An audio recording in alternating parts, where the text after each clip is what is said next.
So let me begin by introducing myself. Want a glass of water? Yes.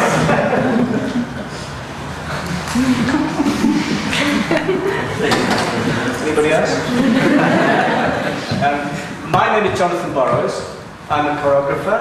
I live at the moment here in London, but I spend a lot of my time touring elsewhere in Europe and also other places in the world.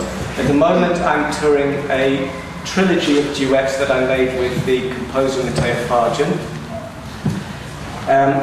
But Siobhan Davies, the choreographer Siobhan Davies, whose beautiful space this is, asked me last year if I would work with her to curate something to mark the beginning of this space. Now, the most obvious thing, given that it's a dance space, would have been to dance, or to make a dance performance. But I thought about it, and I had to start by thinking, well, what is it that I feel that I'm missing here in London? Because I was living for a little while in Brussels, and I've only just come back here. And I thought, well, there's plenty of dance performances. There's plenty of opportunity to see performance. But the thing that I've missed since I've been back here is an environment of serious talk about this thing that I do, which is to be a dance artist. And it's not that I think that the talk must replace the performance. I don't think that. But that looking around, I noticed that other art forms and other ways of making seem to have more opportunity to talk together and share their passion and their articulateness. Is that the right word, or is it articulacy? Is it articulateness or articulacy? Articulation, maybe. Articulation. Their ability to be articulate. I wrote it down today, and I meant to look in the dictionary, but their ability to be articulate about what they do. For instance, architects seem to have a lot of room, a lot of space to talk seriously and passionately about what they do. That doesn't mean buildings are about speaking. So I suggested to Sue that we try and organise, in some way, as an experiment, a series of events where we invited artists to talk, and that we hoped a congregation would turn up who wanted to talk also, and wanted to talk with us. And I've tried to curate the talks to include perspectives which are not always available here. So, tonight, I've invited Jerome Bel, Bojana Cvejic, Serbian, and Xavier, all of whom are artists who've been important to me in the last, I keep saying 5 years, but I was saying 5 years 3 years ago, so I'm not really sure what it is, but anyway, it may be 10 years, I'm not sure. Jerome and Xavier are choreographers, both French. Jerome lives in Paris and now also in Rio. Xavier is living in and working in Berlin at the moment. Bojana is also a performance maker and performer, but is also a writer about performance. And I was very keen to invite Bojana because what I was going to say was that the three people here that I've invited are, for me, a part of a movement in dance, which, well, or is it a movement? I don't. That's one of the things that we'll discuss. But which has redefined for me, and I think for many people, what a dance performance might be. Now, of course, inevitably, because of that, we've mostly been denied seeing these performances here in London. So, if anybody here has not seen the work of these people, I apologise. I think, Jerome, there's a chance to see your work at the Sadler's Wells Theatre next year, I hope. Is that right? Yeah? Yeah. Nevertheless, whether you've seen the work or not, I'm not sure this matters. Because for me, the ideas behind the work have also been enormously influential. Not only to myself, but to many other people.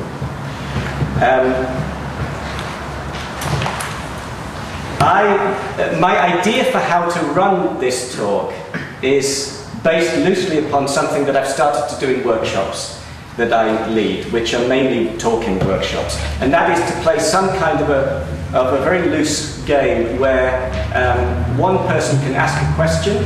That might be me, I might get it going. And then somebody else, when they answer it, can ask another question back, either to one of the other people here or to myself if it's appropriate. I will, at a certain point, open the whole thing up, and I would very much like that it becomes a more open conversation with you. Having said that, if anybody has anything that they really need to say, or not really need, but just want to say, at any point, please just shout it out. And if I haven't noticed, put your hand up or wave your arms. My approach, I think, is somehow to ask, to allow myself to ask simple questions, because the danger of a situation like this is that I try too hard, or we all try too hard, to say things too intelligent under the pressure of the event. But I'm going to tell a story, and for those of you who've heard it, and I tell it all the time, I apologise, but the thing that most influenced me was something that I read about the physicists Crick and Watson, who discovered the double helix form of DNA. I take a big risk here because Xavier was actually a research scientist before he became an artiste. But I don't know, you've probably heard this story off me, but anyway. They had a principle in their laboratory that if either of them had a thought, no matter how stupid it was, they must say it. And they were quoted afterwards as saying that 99% of the time, the things they talked about were stupid, and 1% of the time they won the Nobel Prize for Science. So this is the philosophy that I try to bring for myself to a talk like this. I would like to invite you to take that risk also and enter into that spirit, both the people up here 6 inches up and also all of you. I'm supposed to say also that there will be a film and transcription on the Siobhan Davies website, we hope soon, and a forum where you can add comments and hopefully yes, some kind of continuing debate if that seems appropriate. So I have given a very simplistic introduction to you three. Is there anything that you would like to add, or do we move straight to the thing that we thought that we would begin with? Yes.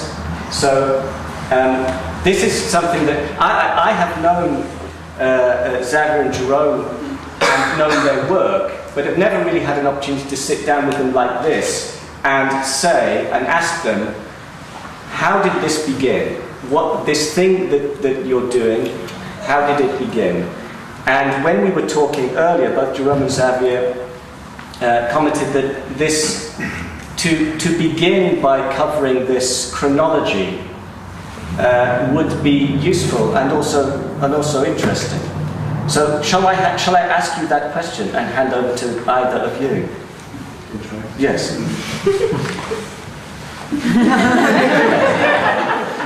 So the story maybe starts when President François Mitterrand had been elected in France in '81. At that time, I started dance classes, and very fast, everybody was supporting me to become a dancer. And I had this in 1981, so President Mitterrand elected, and he chose Minister of Culture with Jack Lang. And Jack Lang, it's the first time we have left, I mean, not the first time, but since many years. And this guy decided to support the contemporary artists. And I think that's why I'm here today. Because I audition for companies has money. I'm a very bad dancer. They took me because there is very little dancer and many money to make performances. And I do a lot of tours, and this is what we call the 80s in France, where we have people like Maggie Marin, Angela Tajoka, Jean-Claude Galota, I don't know if you heard about these people. And I am a dancer for those people.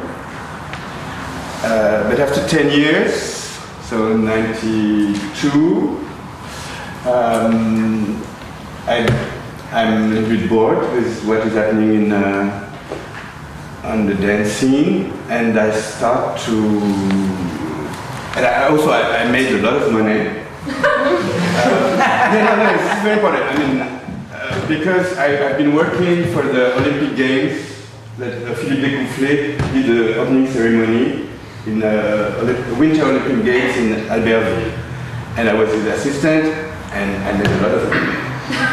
So that's why I can have money for 2 years without working, which is very important. Without this, nothing would happen. And during those 2 years, I start to read books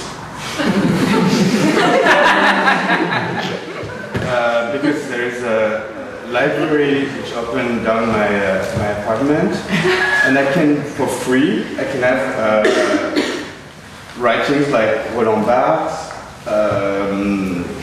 Gilles Deleuze, and Michel Foucault.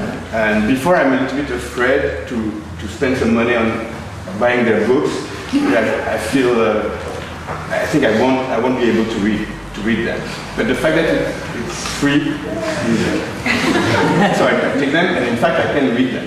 I don't know if I understood them, but at least I read many. And this helped me to do some dance performance. But in fact, what I do is not dance, is with no dance, right? I do works which I try to make some dance performance, but every time it's a failure. Nothing happened, but something else is found. And it's in 94, non donné par l'auteur, name given by the author, which is a title, and this is also the definition of title. And it's a performance with objects that we just move on stage for 1 hour, and it's very boring. And we perform, we're invited sometime, and once all the audience left. There was no more audience in the theater. Which becomes very important for the rest of my work. Suddenly I realized that if there is no audience, there is no performance. Which I didn't think about it before, because there's always people, right? So slowly, one of the issues of my work is the audience. This is 94, 95, I do this piece called Jerome Bel, where everybody is naked. We try to dance in a way, so it's all about the body. And I'm invited in Berlin in August 97.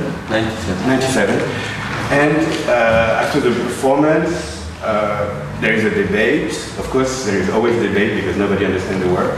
So the curator said, let's have a talk with the audience, blah, blah. I said, yes, of course, no problem. And they invited somebody to question me, and this is Xavier. And Xavier, I don't know him. I know he's a choreographer, French choreographer living in Berlin. And when he asked his questions, of course, I understood that he understood. And then after 1 hour with the audience, we go and we talk for many hours. And then, of course, I go to see his work. And suddenly, I mean, it's something different, but it's very interesting for me. And this happened in Europe with other people. And this is an incredible time for me, where I meet in 98, I met Maria Laribot in Salzburg. The same, I'm invited in a festival, and I see her work, and I mean, we not the same, but we recognize each other, and we feel before we feel very alone, huh? Because I mean people are leaving. So maybe can you say what you recognize? I don't know. I recognize. I mean, I'm interested by the work, and I understand it. I say, oh, that's exciting. Not like the boredom I was talking before, you know. And then there's also Raimund Hoge in Rotterdam this year also. And so it creates a little community. We keep in touch. We do a lot of lobbying. I mean, I do a lot of lobbying. Did you hear about that? You know what? And then the year after is invited and so on. And slowly we create a community, I would say, a constellation of artists until now. And now it's nearly the 10 years of this story.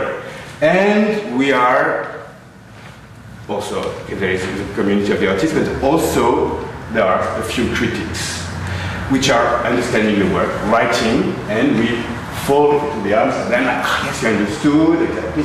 And this is, and also some conceptual directors. So it's like the whole community, we need each other. I mean, the critics need the artists need the critics, we need the presenters. So, but slowly, because we have each other, we go and work and we tour and we go on, right? That's my version of the story. It's a subjective one, and thank you. It's the first time I hear it. Me too. Yeah, but we never speak about this, of course. No. I mean, it's the first time. Now we start to think about what happened. Right. You know, because suddenly some are saying that something historical has happened. We don't know. I mean, I don't want to judge this. My version of the story.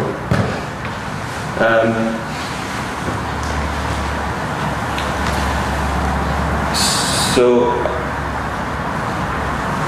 I was not a dancer, or I was a bit dancer with this like Jerome, the choreographer in France. I started very late to dance. I was a molecular biologist until 90. Did my thesis and then decided to do dance. When I decided to do dance, first was to become a dancer, and so this happened. I danced a little bit, then I moved to Berlin, and that was maybe the first important thing which leads to what happened after. I'm there and I'm a bit alone. I'm there to follow somebody I love, so I go there not to work, and I'm with this person, and so I somehow find myself to start to work on myself, with myself, and so that's one thing which is important. Trying to do works, not knowing really how, but having desire to do things. Then there is another event which I think is important to go there is in '96. I'm invited to work with the Quatuor Albrecht Knus on the reactivation of a work on Yvonne Rainer, which is called Continuous Project Alter Daily. And participating in this project put me in a position where I had to re-question what is it that I do with dance, what is it that I want to do with dance, realizing that already before I had a need of critic was very often a motor for me to do things. With critics not only in a negative way, like criticizing something or being critical about something in order to produce. And I realized through this project that what I was trying to do before is like working very much in the content of a piece, trying to solve this question or this critique that I had. And I realized with this project that was completely wrong, that you had to to regard, to have an overview of all the parameters that are implied in when you do a choreography. So not only the content, the subject of what movement for which thing, but how you produce, how you work, how long, where comes the money from, everything you can think about. It was very 96. That's where I understood things, and it became very difficult to continue to work. I thought I stopped. It's like this is the work. She has really set up the questions that are important for why I want to dance, and then at the same time it's an answer. How to continue? It was very. You mean Yvonne Rayner had set up something which you couldn't step beyond? So. Yes. And going through this work, which was like it was great because the project was at the same time to reactivate this piece, but of course reading all the surrounding thoughts that were at this time and trying to understand why they did this, and that's through this that I got some connection with and a way to think work and to work and think or make a relationship with this in a very different way that I would do before. And that's a very important moment. I feel that it's exactly the same thing happened to me. How to produce? What does it mean to make a step? What does it mean to make a question? What is the light? Why people are coming? Why do we perform? It's the same question that I had through Roland Barthes and Foucault and all those things. They give me exactly the same questions, the same. And I think that's because that's why I was asking, what is the thing that you recognize in the work you talk about? And for me, that's what I would say was when the work that I would relate to and I got interested in is, of course, the work where I could trace. They have also this question, and then you go and you talk, and then I realize, of course, when I see the work of Jerome, that's he has similar, or maybe I project, so you never know what you. Of course, you see something and you won't project everything you think everybody's doing what you want them to do, but then you realize you talk, and it's not only projection, and then that's very much one thing important. So. And this phenomenon is very strange because it happened in different people around Europe. They had the same question, nearly the same. And suddenly we see by being invited in festival, you work it. And now we try, of course, everybody has specific things, but there was also, I didn't talk about Boris Charmat, with also in a very different way. So there is, at that point, for a few people at the same time in Europe, a change of paradigm.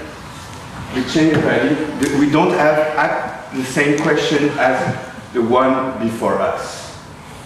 And Xavier, when you say to Jerome, what did you recognize? Did you have this recognition, and for you, what was it? What were you recognizing? It's not the way of producing a choreography it was not related to an evidence of we get 3 months in the studio, we have a theme, we improvise, we set up some movement, we put them together, or we learn from the choreographer, and then there is somebody who does the music, and then somebody who does the light and the costume, we put together, we have a premiere, and then the piece somehow tells about what the subject is about, and it's so. It was not done like this. It was obviously not done like this. So there was a question that it's a bit fast, but that's how the work. I would say all the work that I saw, and that's where I started to be quite bored about because all the work were involving the same methodology, and it was clear that in Jerome's work, it's like, there are questions. Yeah. But obviously for the two of you it's a methodological term and you can speak from this perspective, but I have a spectator's perspective, and I came much later, I entered the field of dance through your work.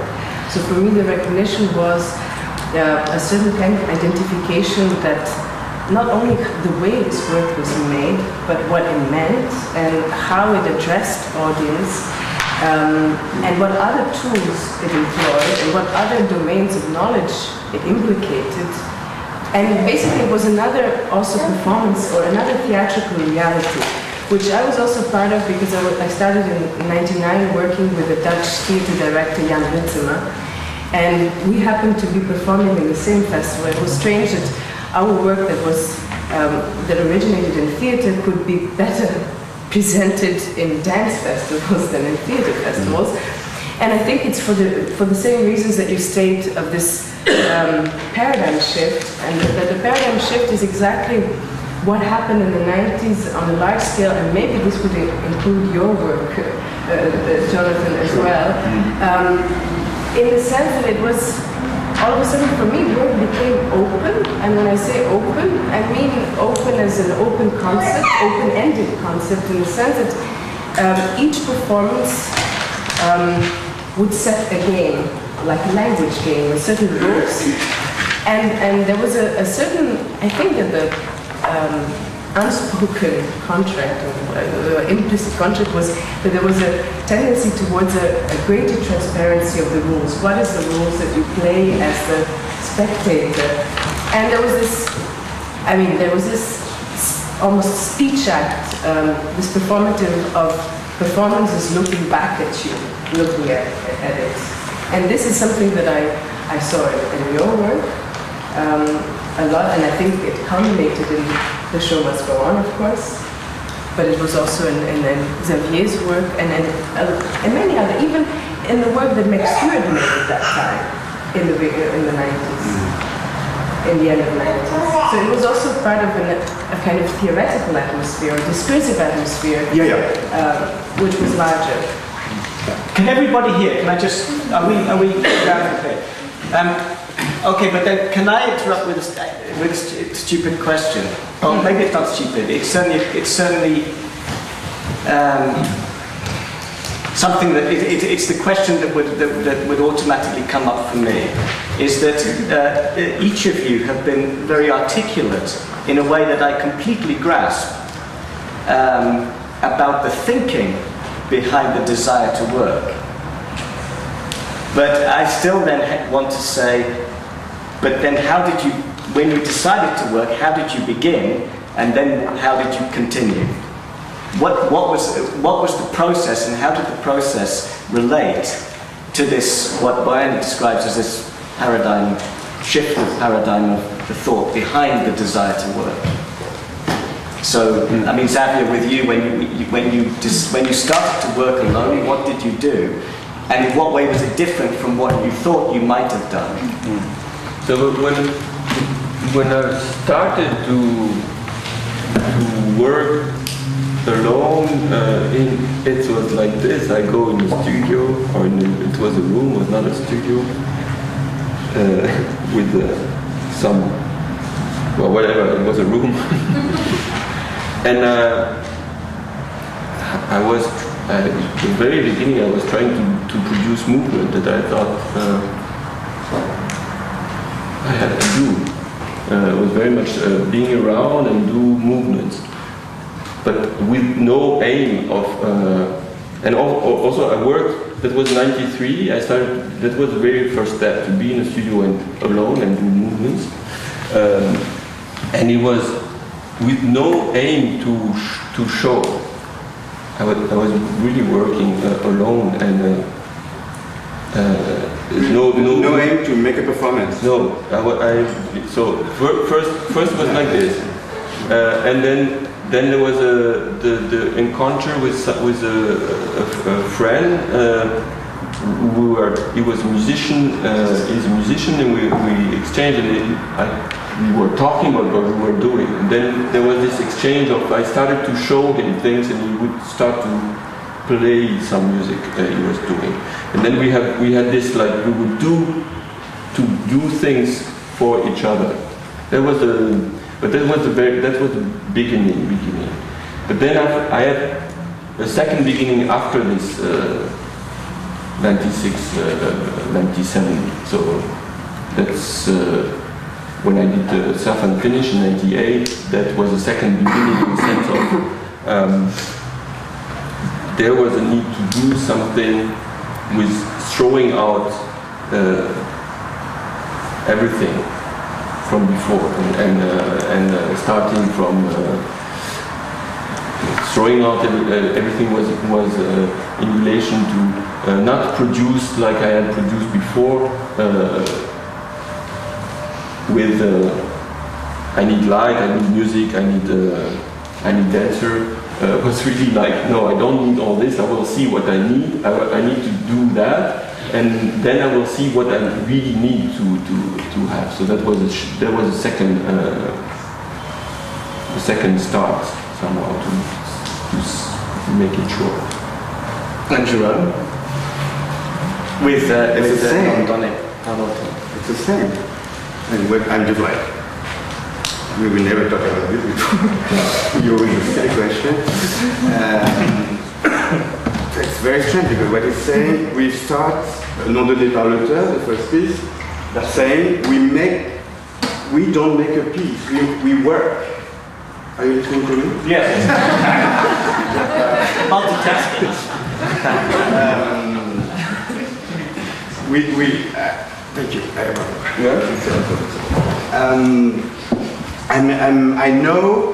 I know that I have to work. It's not like I've been a dancer for 10 years, so now I become a choreographer. And I make my piece, I express myself and that's it. No, I have the intuition that it's more complex, so I say, okay, I will make some research. So I asked my best friend at the time to come, and we had like tea, but mainly we speak. And also one thing I decide very early is not to come in the studio. The room, no, we stay at home. Because I read something from Daniel Buren. Yeah, there is also the visual art that we have to talk about. Yes, there is a visual art. Daniel Buren is saying, I have no atelier. I work in situ, in the place where and I said, oh, that's very strong. Because I know, and even here today, I feel a little bit strange with my socks on. Because I don't do this anymore, I don't wear anymore, I've never been training anymore since this nom donné par l'auteur. But I know through Bourdieu, through people like this, that there is habits, which is power on you in any place you go. So I knew that the studio will be, I will react doing what I've done before and I don't want to do anymore. But even here, I go and I start to do. And there is no mirror, but usually if there is a mirror, I go like this. Because I did it 10 years and this is still in my nerves, So I say, okay, no studio. And this changed the whole thing, because we couldn't move. Of course, I have a tiny apartment in Paris, and that's why we started to use the objects. Why dancers? Why not something else? Blah blah blah. And then the second beginning is the second piece, saying we had objects. So now it was already very minimal. We were only with objects, putting the objects on stage, waiting for the people to understand why they were like this, and then changing, and then waiting for the people to understand what the meaning. That's why everybody left. I can understand. I saw the piece 3 years ago, and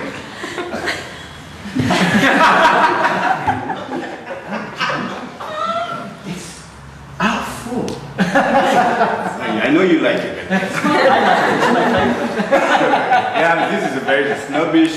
Your first million, nobody enjoyed. They want back. They like it now. Okay, so anyway. He's going to think about that afterwards. So the second beginning was, oh, but this is already too many things. So we should have nothing. And that's why we end up naked. I mean, they ended because I was not performing. I put them. No, came out because I knew that with the nudity, I have to be very, very, I mean, be very aware of what the nudity will produce. So in fact, a lot of us did pieces with nudity at the same time without knowing that the other were working on nudity, which is so strange too. So the second ending was this, to take off everything. But now for me there is a third, a second beginning, there is a third one. Since I'm using language, since the Paris approach. The one you do now the language is for me the new... But it's an interesting point that both of you draw about studio, because I think 10 years afterwards, after your practice has been somehow established, and even something like conceptual dance exists as a term, even though it might be a misnomer. But I come across often teaching in dance programs students who say that they don't know what to do with themselves in the studio. So this problem of the studio, coming to the studio and trying to reinvent body and movement out of self-expression, and as if your body is being the only source of movement or of action or whatever you want to call what you do on stage. I think 10 years later, I think we are now facing this as a kind of common state of affairs or something, somehow. That the studio has become not maybe obsolete, but at least it has to be it has to be questioned. It's maybe unique, but it's not maybe not necessary. It's not self-evident. One of the big operations I think we did was like to question everything, every step, not accepting anything of what we were used to do. That was one of the tools. Light, why, from where, what the meaning of the light. But when I was a dancer, nobody was questioning. It was a light designer, and we never talked with the light designer. He was doing his own things. And for example, of course, the model for me was a conceptual artist, visual artist. And all those people, I mean, like Duchamp was my god. I was reading everything. Because he was talking about. No, but Duchamp was definitely productive, because for you, Duchamp somehow you could borrow the logic of ready-made. So say, this is choreography, or this could be dance, this is dance. So your first piece, Non donné par l'auteur, name given by the author, is exactly, is this movement, but it's a movement of thought that we are actually, the operation that is being done on the spectator, because there are two, I mean, for those who haven't seen the piece, we have to at least give some description. Is that there are two performers who are confronting each other with objects, and these objects are put in arbitrary relations, but as a spectator, you're part of the game where you're trying to figure out what is the relation of a battery lamp and salt that is spilling out of the, what do you call this? A cell. Cell, yeah.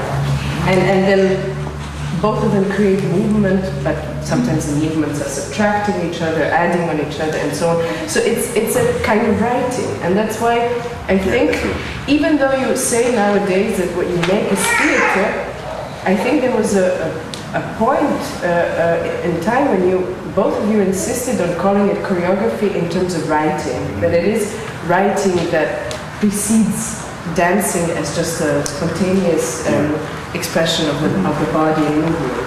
So I think that the choreography is important to claim it choreography. It was important to claim it, at least in the 90s. Yeah, well, it's also to put it in front and not dance in front, in the sense of if you put dance in front, you relate to a certain vocabulary. That was, of course, not, the vocabulary was put into question. We would not use something. There was a choreography without dance. It was a reification of all the theatrical and choreographic codes, because reification, it was objects instead of dancers. It was like the skeleton of a dance, of a choreography.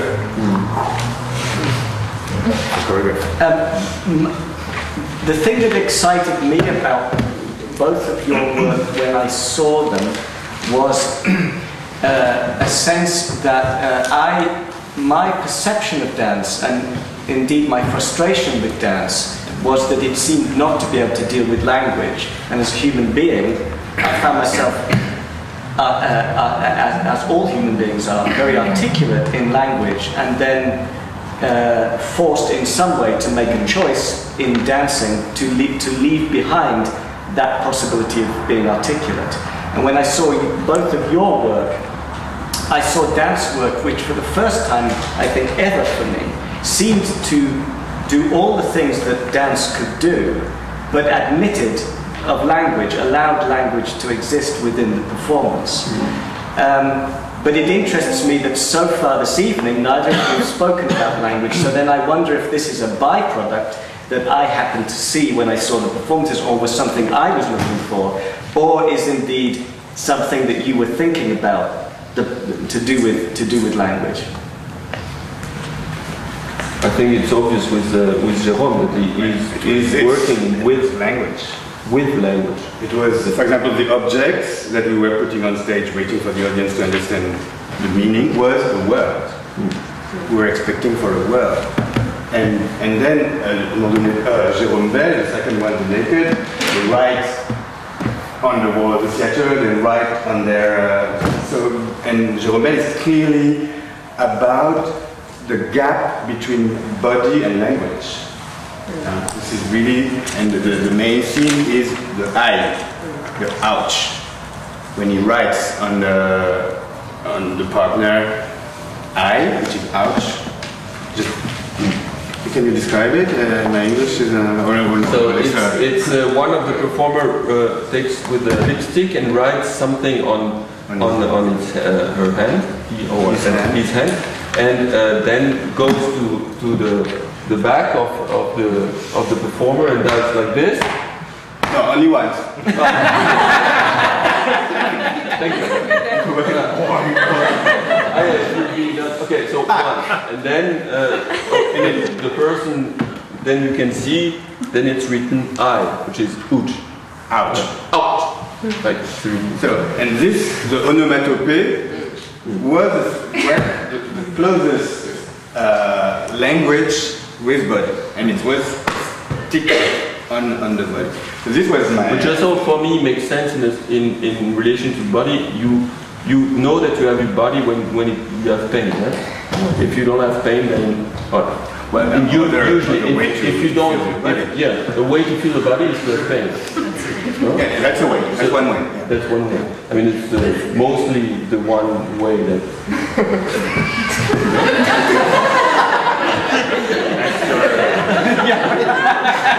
It's all You don't agree? No? Yeah, no. But of course, there are other things. But I think the most obvious is I am aware that I have a foot. I have a consciousness of my body when I'm sick, right? Yeah, that's what I mean. I go like, yeah. It's not true. Yeah, right. Sorry. Yeah, so language, I mean, it has been very important for me all the time, like trying, but I didn't dare because I was not an actor, I was not a writer, so I was always like, how can I put some words somewhere? But what was at stake, I mean, the artistic project was language. Now I know it because now we started to talk. Yeah, for me it's less... no, it's not. I don't have this very clear preoccupation with language or question. Only I got, of course, interested in this through the product of circumstances. This piece. So this piece was a proposal to participate in an event which was trying to mix practice and theory, and I was asked to do something in this field, being ex-scientist and a choreographer, and I was supposed to do something that would mix both things. And that's where I had to work on this relationship of how which made sense for me in relationship to this question about content and how you relate content with a situation or dispositif. And so that's how the first time and the only, no, not the only time, but the first time where I used words, language in relationship and try to put it in relationship with a stage situation which would involve other things than words. And that was for me where it got obvious that I would try to have this in the performance, or have it the question of relationship to language visible. Before it was not an issue. The language was important to be able to articulate what I'm working on, to question and talk about it and understand what I'm doing, but the piece were never about language. Or yeah, and then you didn't go on with this. No, it's not. But there is a difference between language as material, the way you talk about it, the way of literally forming words, which is somehow a constant in your work, and there are other levels of language which I think this work on the whole has produced, and it has produced a lot of discussion on what it is about, what it comments on dance, or what definitions of dance pushes forward, or it changes. And I think that what is interesting is maybe if you take two paradigmatic works of the two of you. Okay, the first one that we stopped on name given by the author, and then Self-Unfinished, which is probably the best known piece of yours, is there. It's exactly about approaching this body-mind gap, or this body-mind split, in another way, where what precedes language, or what precedes recognition, because, and for me this was a revelation. Recognition of the body, of which body, whose body. It was the first piece that I saw in dance that didn't treat body to a degree as an instrument. It was not an instrument, it was sometimes an object, but it was also a site. It was a place for images to dissolve and to constantly transform and test how much we see a human body, or what kind of body we see. Is it a post-human body? Is it an animal? Is it a monster? Is it a machine? Is it an object? Is it an inorganic matter? So it was, in that sense, it was not communicating, it was expressing forms, which were sometimes faster than the speed of articulating thoughts. But I would put it also in relationship with the question about representation, and the relationship that you could make between recognition and representation. Like this moment of, I remember that was important when I read this thing in Deleuze, Difference and Repetition, where he says you have to have recognition in order to have representation. So there is no, it's only when I recognize something that it represents something for me. If I don't recognize, and that's language, it's also the way language, so that's the relationship for me. So, and there was, Self-Unfinished was very much about this question, to try to escape this. Of course it's impossible, but to try to escape the representation, to see what this could produce. And because in relationship with the question I had, I said before, this questioning the content of the piece that cannot be the answer of your question. So the content is of course in relationship with what you represent in the piece. So there was somehow a need to question this relationship between what is recognized in what you show and will represent something. So there is a need of escaping that is also recurrent in my work, I think. And it was very evident after doing this work, Self-Unfinished. The next work is Product of Circumstances, which is the first work I don't talk at all. It's only one body in one space, moving, and that's it. And the second, the piece after is I talk for 65 minutes, most of it. And the next one is, what is the next one? The next one is your piece. You should tell that story. Your piece. So it's to say that I'm very, the escape is I wouldn't use the word escape, I would use undo more than, because there is always a frame of representation, but producing this multiplicity of images. I was completely aware, and I didn't want to do the next piece the same with 5 dancers, for example. You didn't want to do? Like after I've done Self Unfinished, the logic would have been I take 5 dancers and then I do the same, and it will be and this was a clear like. Of course not, because I know already what it will be, and I know what it means in terms of dynamic of production and how I describe the work in the economy. And I knew already what it will produce in the next 10 years. So there was a need to re-question again. That's what I mean by escape. Re-question to find another format.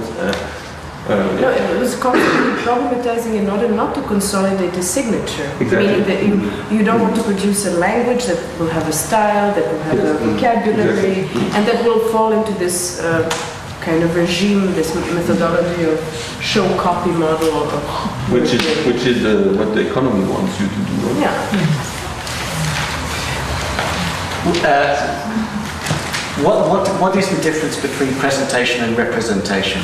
Because I think I know when I hear somebody talk about it, but then I'm not sure that I do.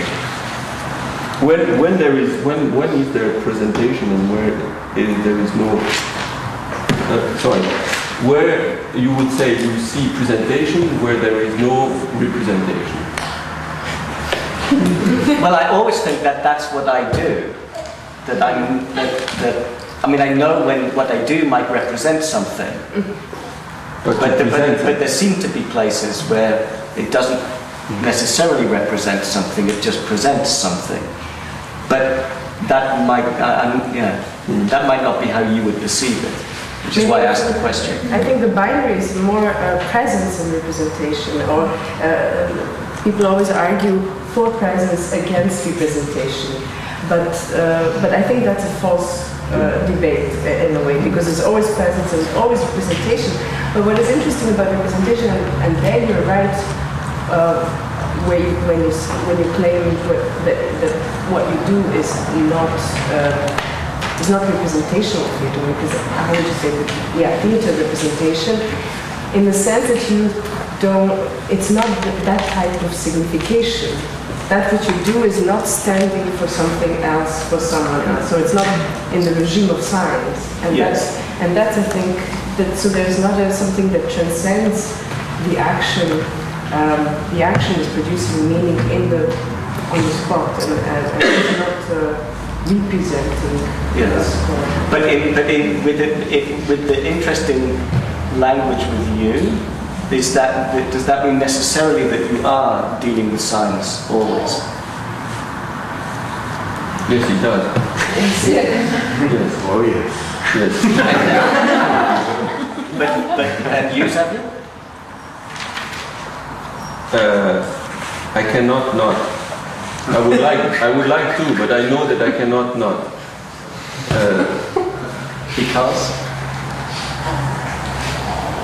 Because whatever I do in this situation will become a representation. So it will become a sign. Even if I try not to produce a sign, it will be understood as a sign, because it's especially in the theater.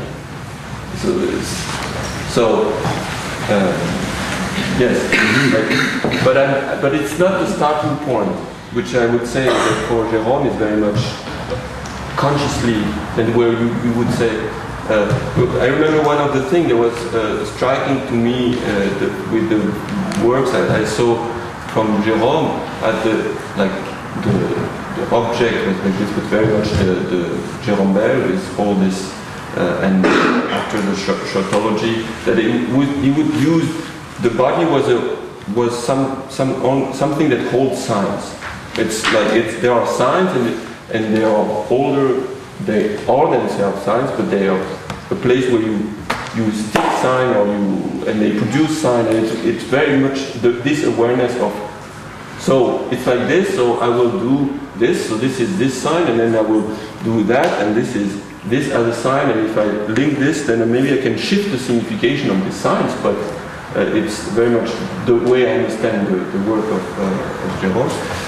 And for me, it's not. There is not this conscious of starting from there. So where would you start from? Well, it depends on each piece, but I think each piece has a different starting point. To talk again about the should we talk about other pieces? Are always the same. Yeah, we should talk about other.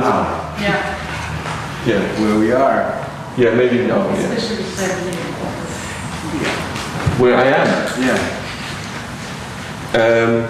So I have started since a couple of years to work with music,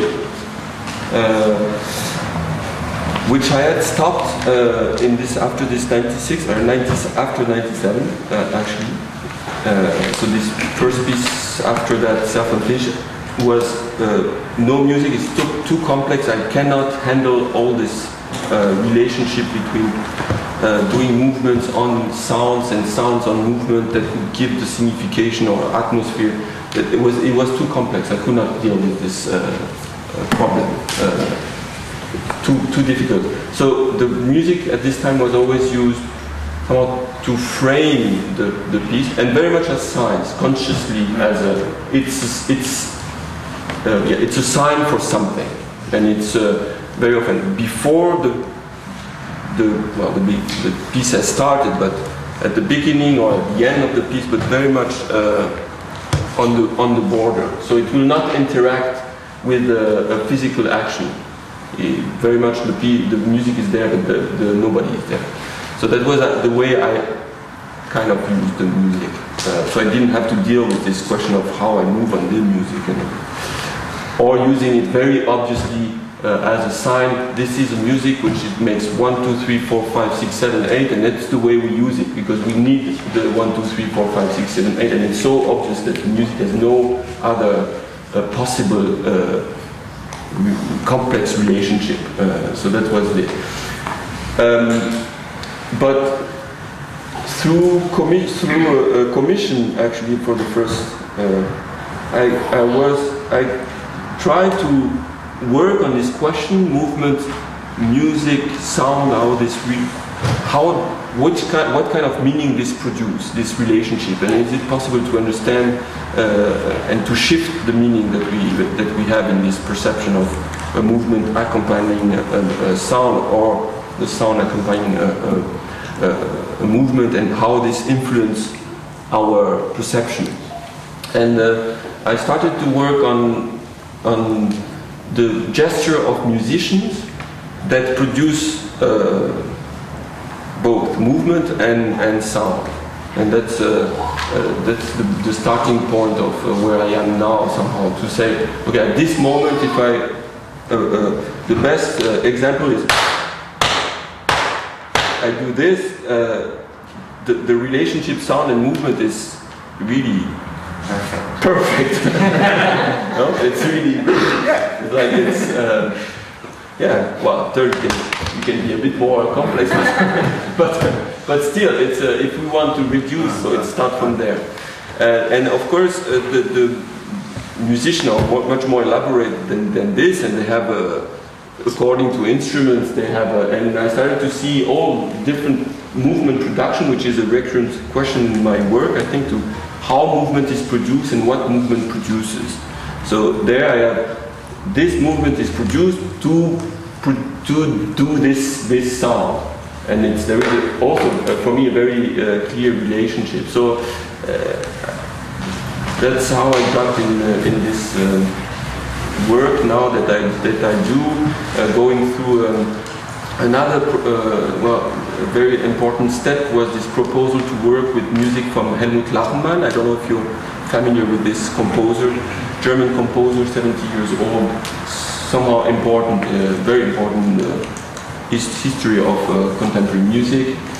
Does music that is called musique concrète pour instruments, so concrete music for instruments, meaning that he used the principle of this musique concrète, but with classical instruments, meaning that he would use, for example, a clarinet, he would undo it and do this kind of sound, or the sound of the key on the thing, which were used in his composition.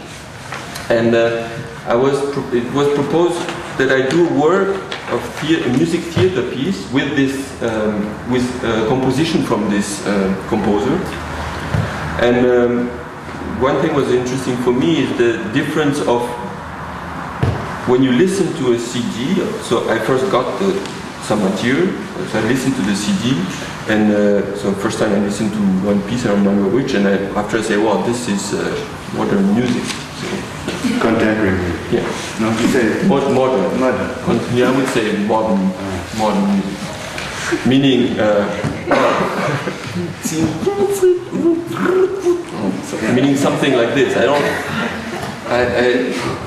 I talk about the first listening. It was very much like this.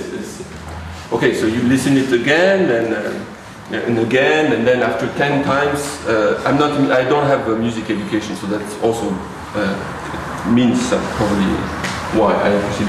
But of course, after 10 times, you start to this is so yeah, there is maybe some structure happening, and then you start to like something more than something else, and then you start to And there was a second experience was when I saw musician playing the same music.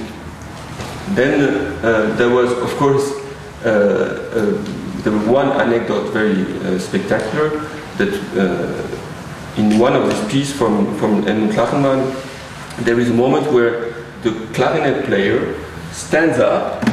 He goes to the piano behind, and he takes the how you say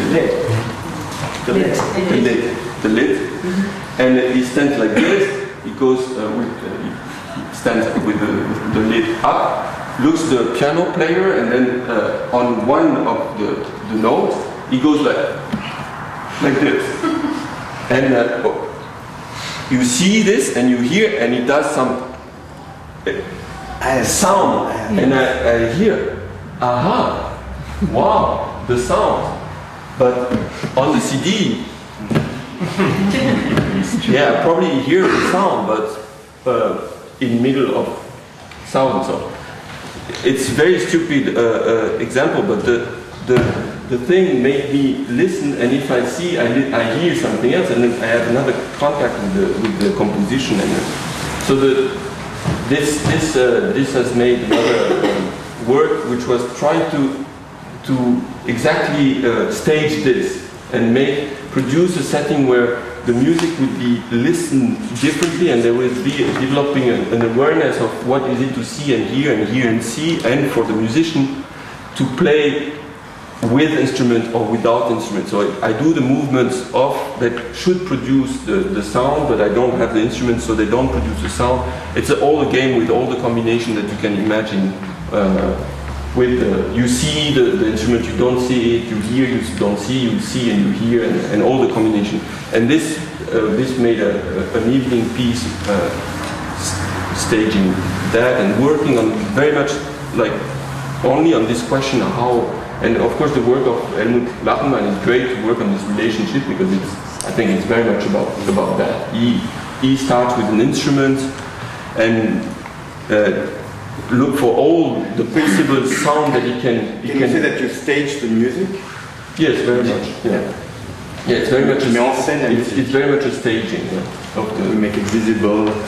You make it visible, or also in a way for me hearable. Yeah. Because I don't hear it when I CD. It's especially for this work. It's quite not understandable for me that it exists. So So, and that's, so now, going through this, what I'm working on now, questions? I just have a question. So you had a live recording, or the musicians were still playing while they were doing this movement, or what did you do? Okay, so the evening goes like this. It's a theater, audience sits there, and there is a stage, black. The piece starts like this, that the light comes on stage, and there is a piano that you see appearing from this side, slowly, from the curtain, then stops, and then you hear a first piece from Lachmann, which is called Schattentanz, and it's a piano piece which involves only one key, two keys. One key. One key, yeah? One key, and it's a rhythm which is done stronger or less stronger and produced so from their different sound. You don't see the musician, you see only the. Then please continue. The piano is pushed across the stage, and so the pianist is like this. It's quite it's quite heavy. So and it doesn't go straight, so it's a bit funny. And they stop at the limit of the other side. He sits, and you see only the keyboard and him, and it plays the same piece. So you hear the piece two times. It's very simple. One time you don't see him. Second time you see him, and you already there you understand, or you start to have ears which are growing and eyes which go like this. The second part, he pushed the piano away, and the second part come 4 people on stage with each one a chair. They put the chair on the stage. They go out, they come with music stands and scores. They put symmetrical, and then they go out. 2 come back with guitar. They sit in the back stage, the 2 chairs which are in the back, the guitar, and they take the position to start to play. And the 2 other bring paravent. Curtain on rolls, black curtain on rolls, and they put the curtain in front of in front of you. Yeah, like if he would play and me, then we would be high. So we have with the guitar, but we are high. And the 2 other, when they have finished this, they sit in a chair before, which you're us, and you should be more in the front. And what they do is, the front they play without instrument, and the back they play with the instrument. But they don't see each other, so they both follow the score. So what you get is you have only the movement separated from the hearing. You make the connection. So it's the spectator who make this relationship between what I hear and what I see, and the object is not there. And it's what happened there is that you have, of course, they are very good musicians, but they cannot be always exactly with such a composition, which is also super complex to do. So you have this moment of is that before, after, or exactly on the moment where you also see how much we are enjoying and loving this. And it puts you like in this position. So after there is some game with this, like some choreographic implant where we stretch a little bit and we dissociate some. They play without that you hear, or that little tricks somehow to stage the thing. And then after this, so they do the piece through, they unbuild the situation, and the next piece is you have 18 musicians coming on stage with chairs. They go out, make same principle, they come with the notes. Conductor comes and they play a piece which is called Mouvement, which is a very programmatic title for this for this piece. Movements. And they play the whole piece in silence, almost in silence, but they don't have instruments. So you see people so following the score, and they do all the movements that we have worked with the musician. We have developed a sort of a vocabulary which is come out of their movement that they usually do to play the music. So it can be made a bit smaller or a bit bigger, or according to certain parameters that are in the music, where there is a moment where the dynamic gets important in the composition, and according to the dynamic they start to go a little bit up and to play. They start to do this, and you somehow see the music, or you. Because before you have seen that movement, this movement, you understand that this movement should produce music. But you never hear it. But you never hear it. But this, and Lachman was okay with this? He loved it. He loved it. But this thing that I recognize in both of your work, which is giving to the audience the possibility to make the connections themselves. Yeah. Can you talk a little bit more about your thoughts about the relation of performance to audience, and the principles and philosophies that underpin the choices you might make, and also how that relates to the context of a theatre?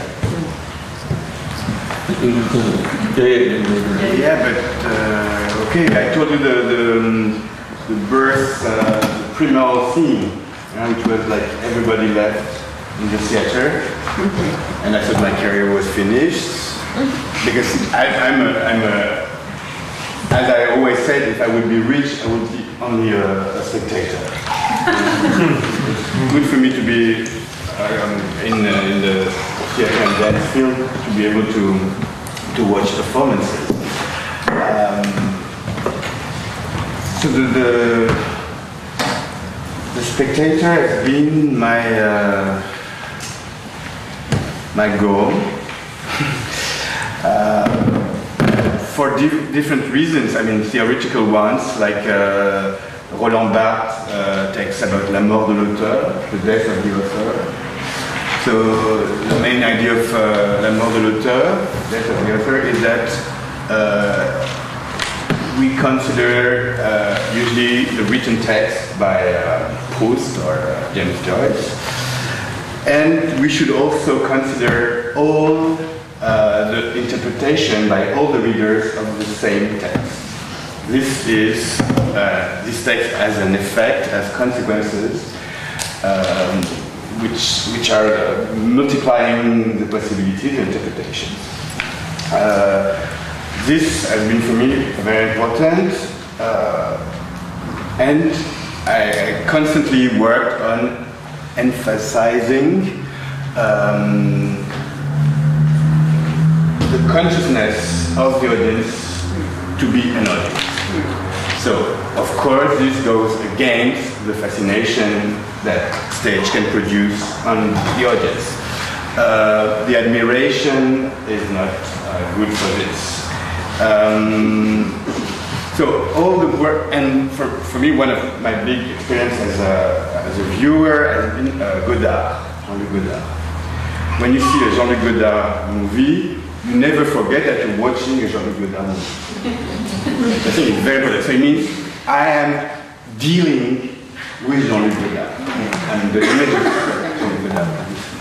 For example, the day before yesterday, I went to see Boris Charmat's Airs, which has been rebuilt, not rebuilt because it didn't lost it, but since 10 years I didn't see it. So I was very excited to go. I love this performance 10 years ago, but I said, ooh, what will be tonight? You know, after 10 years, what has been changed? What will be my interpretation of it? I was sitting, and of course the memory was coming back. Oh, but there were 5. Of course, 1 was later, but and then I realized that what my memory was not the performance, but me watching the performance. And I started to remember my thoughts during the performance 10 years ago. But this performance, I was inside the performance, you know. So this is exactly what was important for me, is this relation between the performer, the stage, and the spectator, the audience.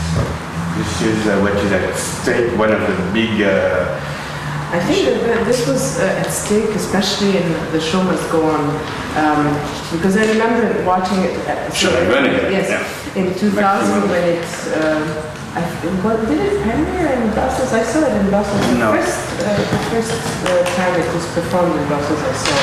Yeah. And the structure of the performance is simple. It consists of a series of songs, and each of these songs, pop songs, which we all know, with the refrain, they somehow interpolate a moment in the dramaturgy of performance, from the beginning of the performance until the end, which is the death, after which, of course, the show must go on. And I remember when I was watching it in the beginning that I couldn't believe that somebody would expose us to the whole duration of a song with nothing happening on stage. So this kind of confrontation with emptiness was, for me, at that point, the most radical gesture in theater that I experienced in my short life, in the sense of, okay, so I have to do everything in this performance as a spectator. Not only that I'm reminded of my role and kind of confronted, or my gaze is returned to me. I don't know how to say this, to express this better, but more that I'm here to invent completely my experience of being in theater, with a very laid-bare mechanics, the whole apparatus of theater completely open. Tonight, here coming in, let the sunshine come in. I mean, with this complete tautology of saying and doing what you're saying, and us being actually confronted with the pattern, the way we read theater and the way we experience it. But that produced an experience. It was not only a statement. It was not an utterance. It was an experience of just being the spectator in theater. Yeah, because we are in the theater, and we are in a, and usually, of course, I prefer like very traditional theaters, you know, like Golden and Red Velvet is my favorite, because this is my set. You know, I'm not talking about here. I'm talking about here. What are we doing here today? Why are you here? You know, that's a question I ask. Why are you coming? You don't know me. You don't know what I'm going to do.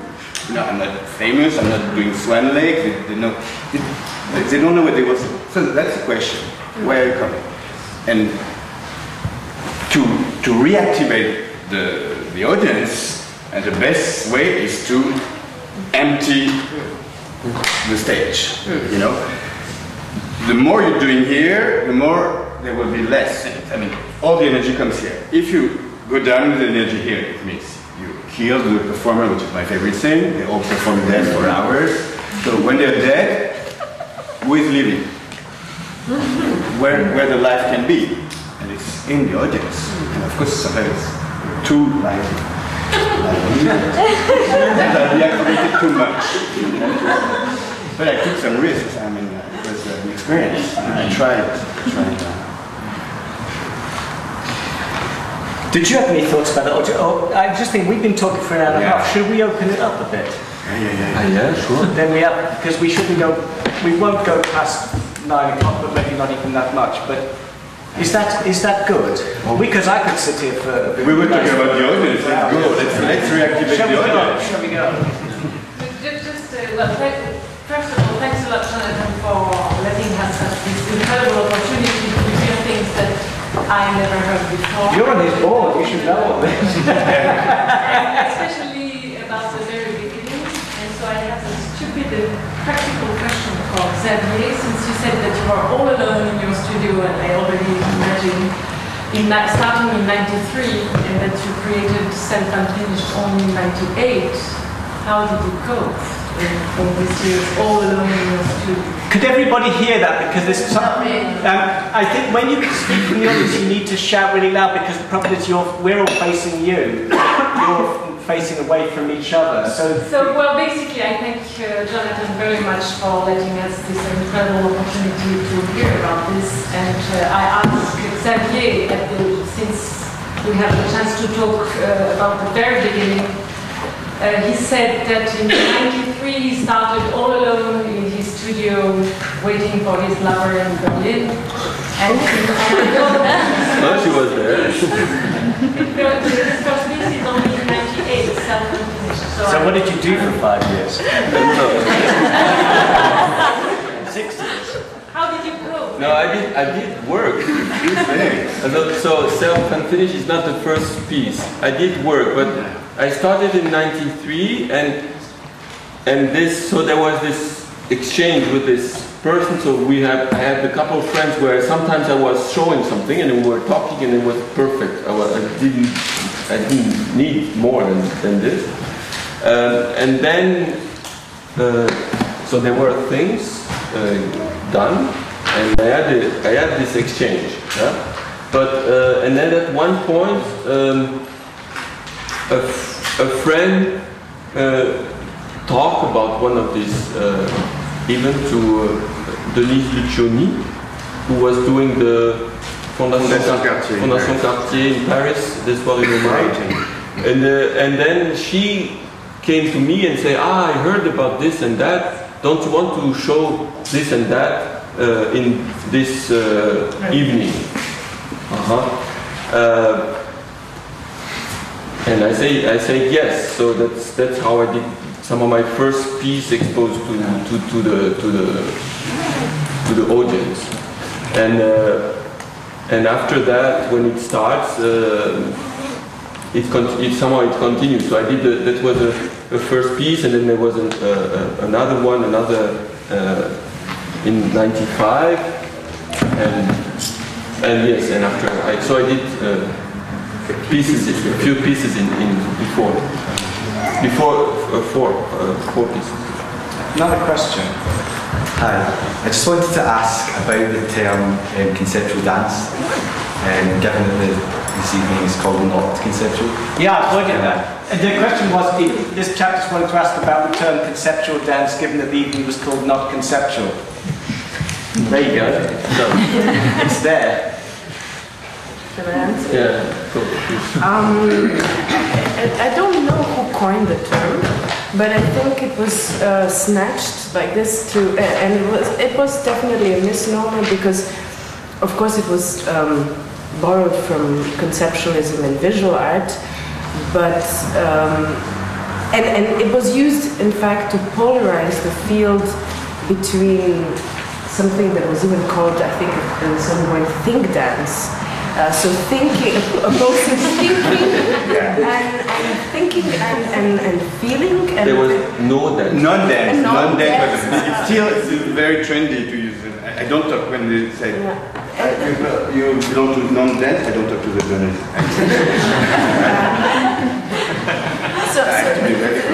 There was I think, a great animosity towards this work, understood as if it's going to lead to kind of abolishing dance as a body practice, and it was all in like too intellectual, difficult, pro-theoretical work that actually was staging theory but was not performative, while it was actually hyper-performative in the sense of performative theory.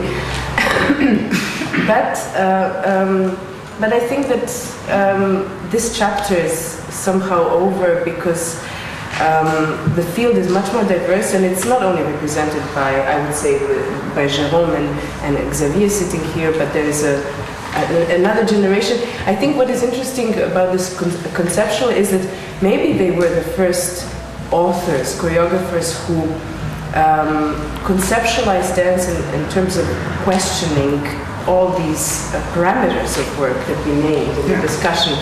But that definitely didn't mean withdrawal of perceptual, because if we compare it to visual art, of course this would mean that it should be replaced by some kind of metalinguistic object, text, statement, situation, whatever. And these were theatrical performances, very theatrical performances. I mean, they were performances of theatrical dance. There was a question here which sounds related. Following on from that, I think Simone Forti used the term conceptual dance about things she made around 1961. But when she was writing about it in the 70s, so that was just Did everybody hear that? Yes. Simone Forti, did they hear it? Yes, they heard. I presumed that the title was that you didn't like, which probably just what you just said, that you didn't like the idea because it suggested that it was about ideas and not about bodies, and the emphasis on the phenomenological experience of dancing bodies.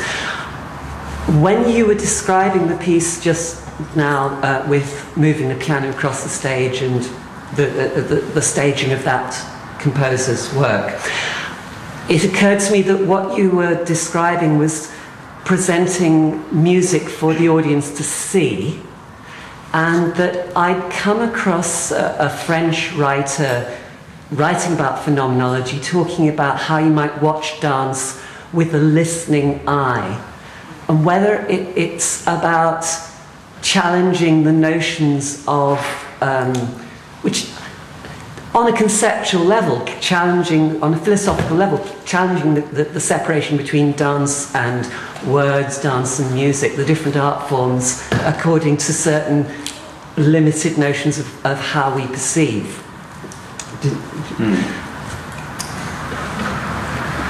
The question is it?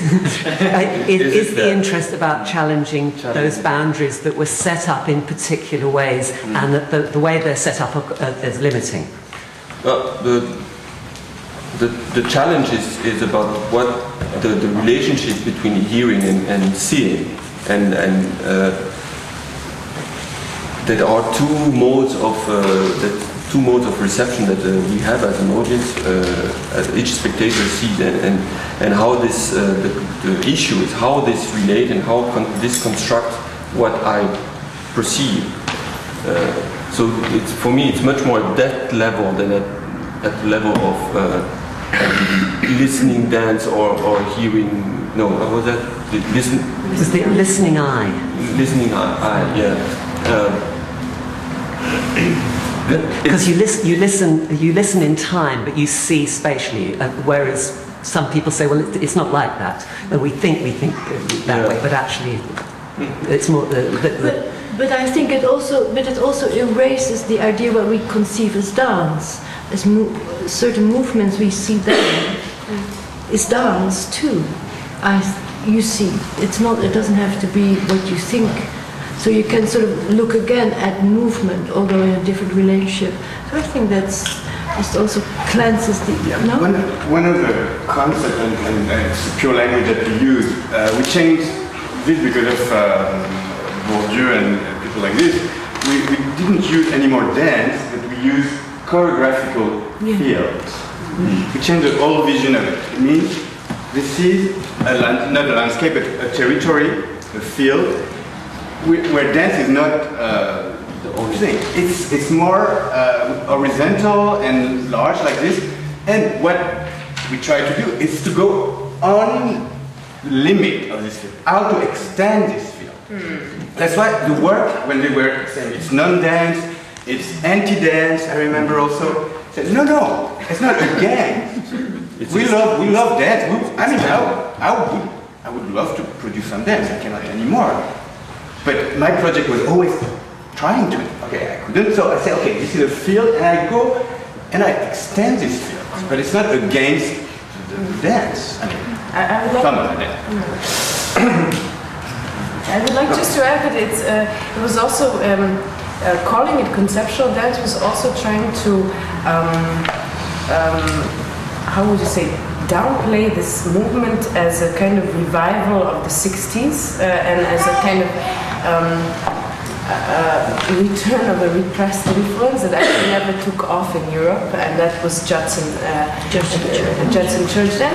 But of course, Yvonne Rainer played a role, and this reconstruction of Continuous Project Alter Daily and other works of Yvonne Rainer did influence, did have an impact. But I think what is interesting is what Jerome is saying now, that this expansion of the field had to do with a kind of heterogeneity of influences, which came from visual art, which also came from cinema a lot, and also from pop culture, which pop culture was somehow banned from dance as a theatrical form. And yeah, so I think that, and Judson then as well.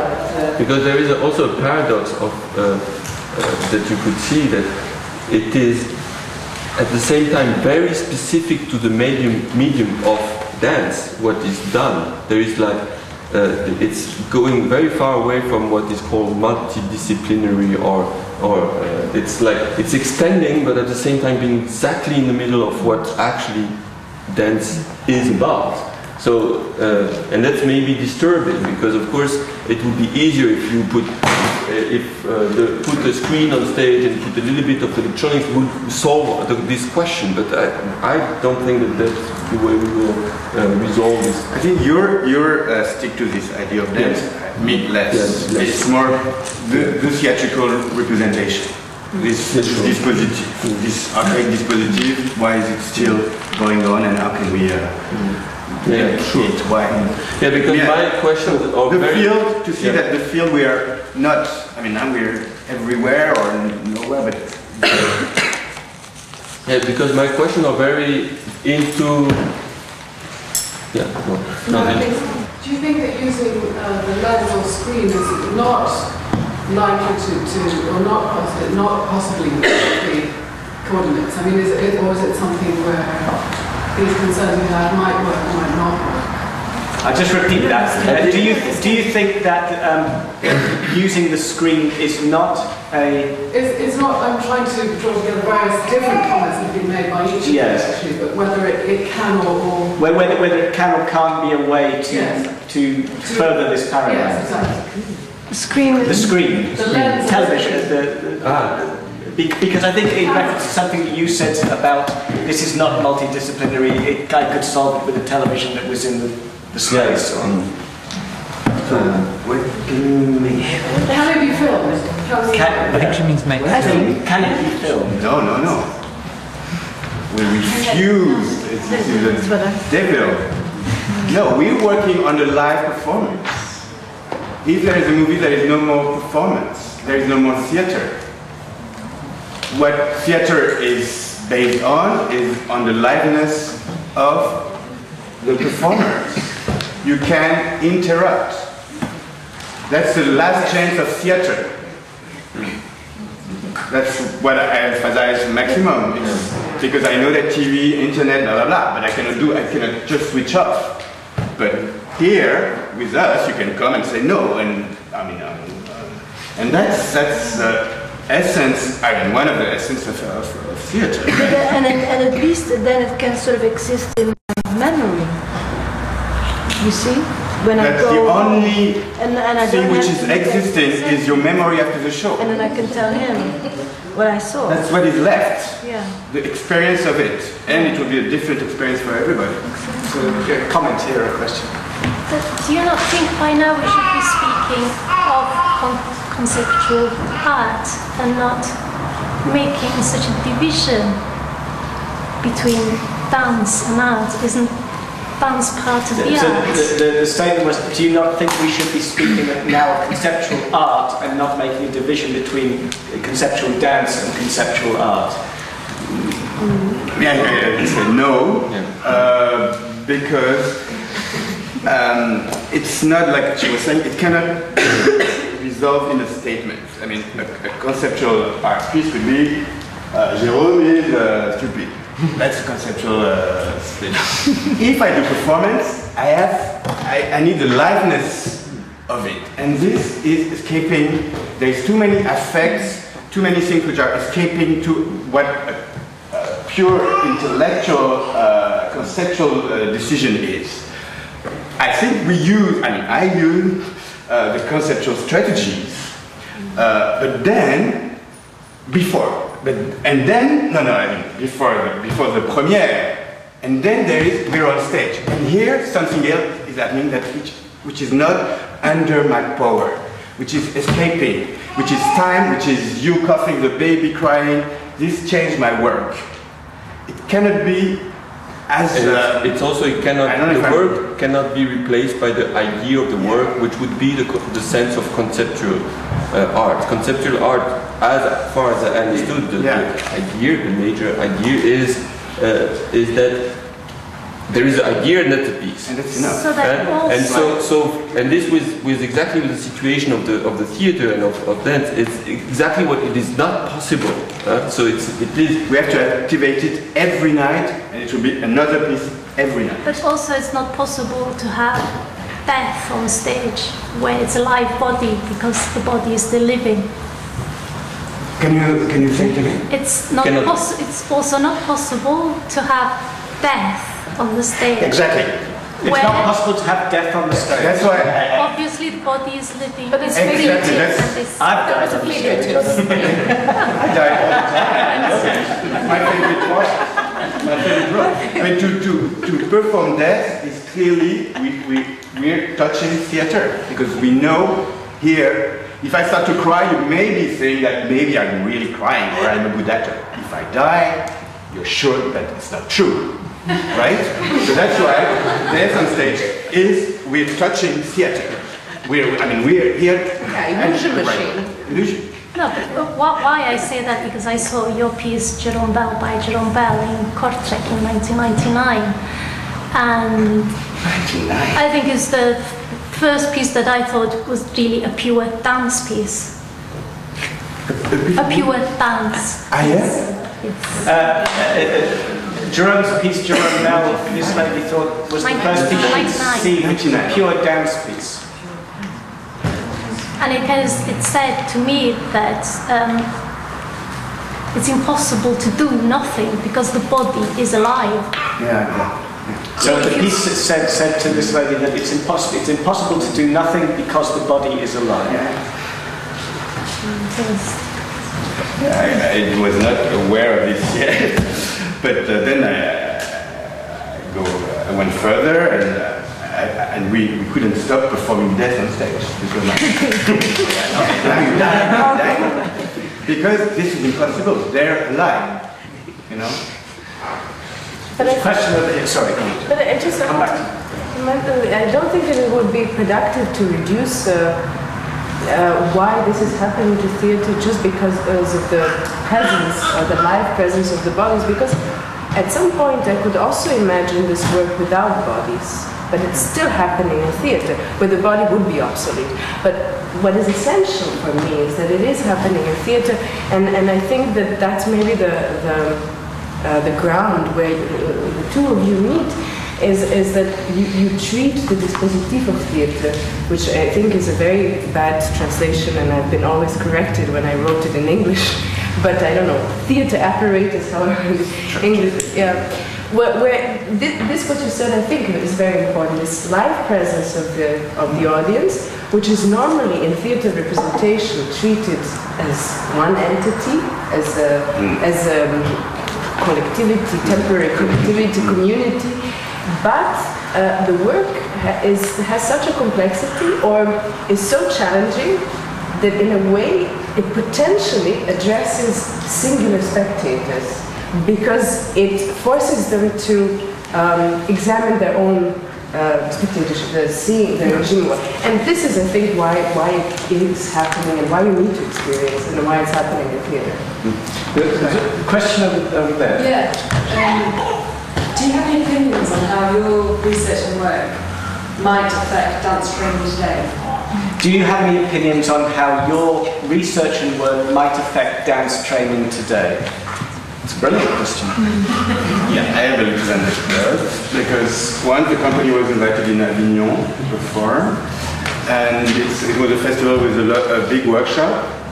And I was not there because I had another show somewhere else. And after the show, after Jerome Bel, where they do nothing, they just naked and hang around and do a few actions. The people from the workshop, after the show, after the bow, came on stage and said, "We have to stop this. This is impossible. We are training every day. We're sweating. We're trying to do the blind thing, or I don't know what. And those are the professional. That's what is shown in the theater. They were and on purpose, because they were right. They're doing nothing. Most of them are amateur. I prefer amateur because dancer, even a dancer, I can see the way he walks. I can see he's trained, you know. Okay, I don't think you. I prefer my cousin or a friend of my mother. Or they go and do things, and they do what I want. You know, that's what I like. They do it, they do it. Dance a week. Okay, how can I do it? So I think there's a little problem. And a lot of aid comes from the trained people, and people are saying that we should be in the dance subsidies part and things like this. I heard. But also, it's very little.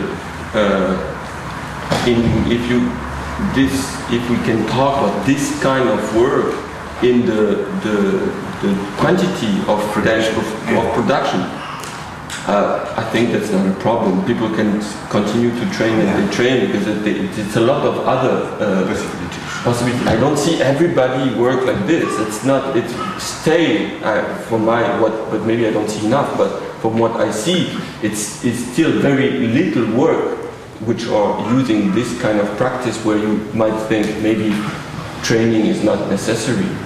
But I forbid my performance to take a class. No, but and on my side there are some performances where,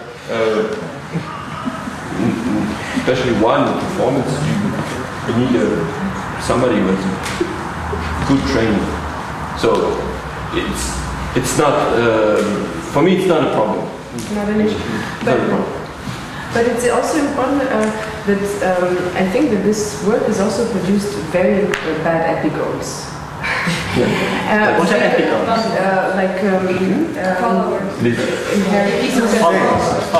Followers. I mean, in the sense that seeing this work, many people think, but it's easy to do it. Exactly. You know, it's also this kind of pseudo problem of John Cage 433. My child could do it as well. I mean, that's not the point, of course. But the thing is, it requires actually a training in theory, in thinking. And I'm teaching at Parts, which is a contemporary dance school in Brussels, and there, of course, there have been very many bad copies by students of this kind of work.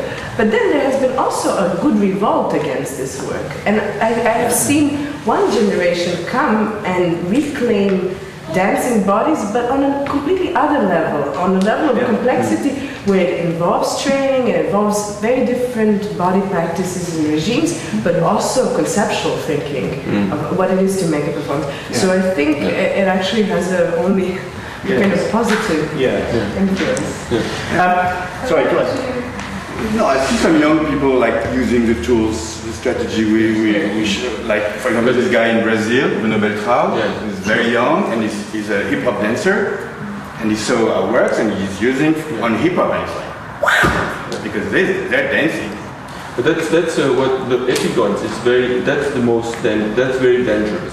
That's really horrible when you see that because it's this you see immediately when the piece tries to show how much conceptual it is. And so you see the concept doesn't produce nothing, but you see the concept, and that's really bad. That's really horrible because it's where you sense the training of thinking, of going through the machine, of redoing everything and they just use the strategy with no necessity, you know? Yeah, exactly. That's always the same thing. It happens all the time in art history, and you bring... And this is also compromise theory, because people think that, for instance, reading Bach or reading Deleuze and, I'm making a body without organs. But what is that? And so I think that this is also has been a negative influence by saying, it's enough to have the book, do it by the book. You know, but it's not about this, it's about theatre. So I think we should call it a day, because we've been for 2 hours, which is extraordinary. Is that all right? Yeah, because only 2 people left. I'm just counting, you know. So, is that we have more talks coming up next week. This one. Can I thank Xavier, Bojana, Cvejic, and Jerome Bel for a talk which has been thrilling for me, because had heard the answers to questions and thoughts that I've had for a long time. And can I thank you all for your patience and the way that you've made it easy for us to make this a conversation. And I hope that you come back to one of the other talks in the coming month. So I think that there's wine downstairs and a possibility to talk some more, if you like. So, thank you.